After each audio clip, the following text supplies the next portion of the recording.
You ever scroll through your phone late at night and suddenly feel like everyone else is already somewhere? You're not. Not ahead exactly, just elsewhere, living a version of life you somehow missed. It hits quietly, a tight feeling in the chest, a thought you don't finish. You close the app, but the feeling stays. What's strange is how familiar it is. You don't panic. You don't even question it. You just accept that sense of being behind. Like it's background noise you've learned to live with. It feels personal, almost private, like evidence of something about you. But that reaction isn't random. Most people never stop to ask why this feeling appears during ordinary moments. Not during failure, not during crisis, but during normal days. And why it keeps returning, even when nothing is technically wrong. I started noticing it in myself, in moments that didn't deserve that weight. Standing in line for coffee, listening to someone casually mention a promotion, watching a friend talk about future plans with an ease I couldn't name. Nothing dramatic. Yet my mind quietly reorganized itself around comparison.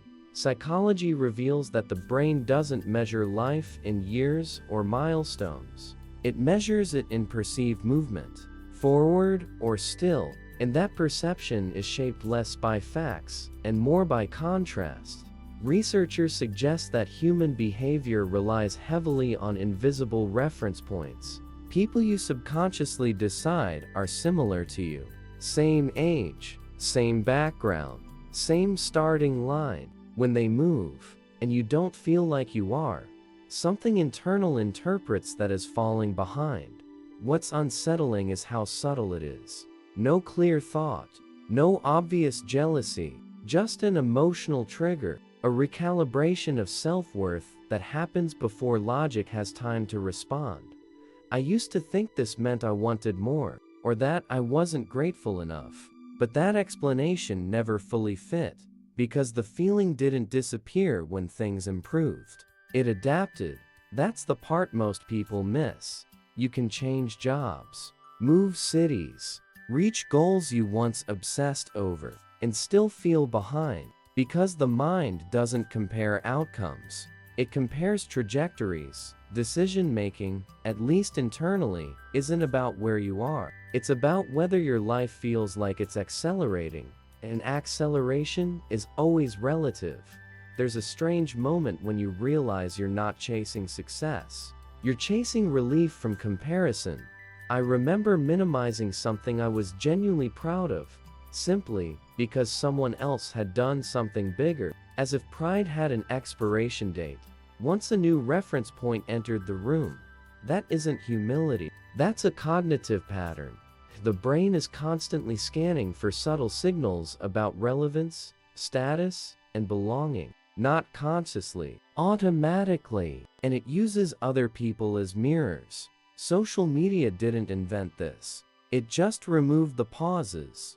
Before, comparison happened occasionally, at reunions, at milestones. Now, it's ambient, a low-level pressure that rarely turns off. But here's the quiet contradiction. Feeling behind doesn't usually mean you are behind. It means your internal timeline no longer matches the external one you're observing, and the mind hates misalignment. When timelines don't match, the brain looks for explanations, simple ones, stories that reduce ambiguity quickly. I'm late. I missed something. Everyone else figured it out faster. Those stories feel true because they organize discomfort. They give structure to a vague emotional tension. I've caught myself believing those narratives without questioning where they came from, especially during moments of stillness, evenings, Sundays, times when there's no visible motion to point to. The mind asks a quiet question: are we moving? If the answer isn't obvious, comparison fills the silence. That's another detail people rarely notice. The feeling of being behind isn't constant. It spikes after conversations, after scrolling, after moments that subtly remind you of time. Time is a strange psychological object. It's not experienced evenly. Some periods feel dense, meaningful, full. Others feel thin, almost invisible in memory. And the mind often confuses density with progress. When you look back and a year feels light, the brain interprets that as wasted, even if things were happening quietly. Internally, slowly, researchers suggest that memory doesn't record effort very well. It records contrast, peaks, transitions, clear markers. So long stretches of consistency can disappear when you look backward, even though they shaped you the most. That gap between lived effort and remembered progress creates a delayed discomfort. You feel behind not because you didn't move, but because you can't easily point to the movement. I've noticed how often this shows up after periods of stability, when nothing is falling apart, when life is fine, and yet, something feels off. The mind seems suspicious of calm. In those moments, comparison becomes a tool, a way to test if calm equals stagnation. If others are visibly changing, and you aren't displaying the same signals, the brain assumes you're losing ground. That assumption happens fast. Before reflection, before context, psychology reveals that the brain prioritizes relative position over absolute well-being. Feeling okay isn't enough if it seems others are advancing faster. That's why the feeling of being behind can coexist with gratitude, with comfort, with success. It doesn't cancel those things. It sits beside them, quietly questioning their legitimacy. Another layer that rarely gets talked about is identity, timing. The idea that certain versions of yourself were supposed to happen by now. The version who figured it out. The version who feels settled. The version who knows where this is going.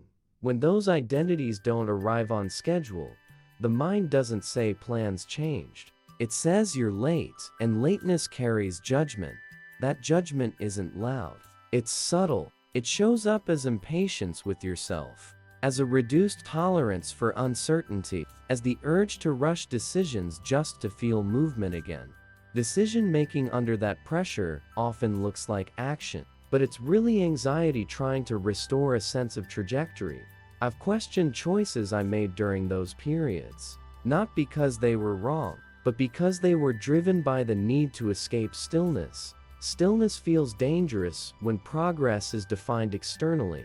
Human behavior becomes reactive when internal metrics are unclear. If you don't know how to measure your own growth, you borrow other people's rulers. Those rulers weren't designed for your life, yet the brain uses them anyway. There's also the quiet fear of being forgettable, not leaving a mark. Watching peers accumulate visible proof of significance while your contributions feel harder to summarize. That fear doesn't mean you want attention. It means you want reassurance that your time is registering somewhere, and when reassurance doesn't come, the mind fills the gap with interpretation. Behind. What's interesting is how rarely people say this out loud. The feeling carries shame, as if admitting it confirms it. So it stays internal, reinforced by silence. But silence is where patterns grow. Patterns that shape your life without announcing themselves. Patterns that influence how you interpret moments, conversations, even rest. Rest starts feeling suspicious. Enjoyment feels undeserved. Because shouldn't you be catching up? The contradiction is that this mindset erodes the very awareness needed to recognize growth. You're too busy measuring distance to notice texture.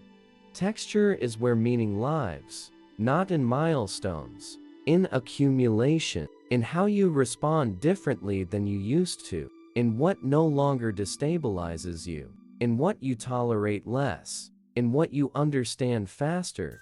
Those changes don't photograph well. They don't travel well through comparison. They're easy to dismiss. And when they're dismissed, the brain concludes nothing is happening. Behind again. At some point, the feeling becomes familiar enough to feel true. Familiarity often masquerades as accuracy, but familiarity is just repetition. Once you see that, another realization starts forming. Not a solution, not a correction, just a shift in where you place your attention. You start noticing how often the feeling is triggered by exposure, not reflection, by observation, not experience. You notice how quickly the mind leaps from seeing to concluding, and that noticing doesn't erase the feeling. It softens its authority, because maybe the feeling of being behind isn't a signal about your life at all. Maybe it's a signal about the lens you're using in that moment. And lenses can change. Even when the scene doesn't, that idea doesn't settle anything. It doesn't resolve the tension. It leaves you with something quieter, awareness without instruction. The next time the feeling shows up, it might still feel convincing. It might still tighten your chest. But now, there's a pause. A moment where, instead of asking what's wrong with you, you ask what just influenced your perception. And that question doesn't demand an answer. It just stays with you long after the video ends.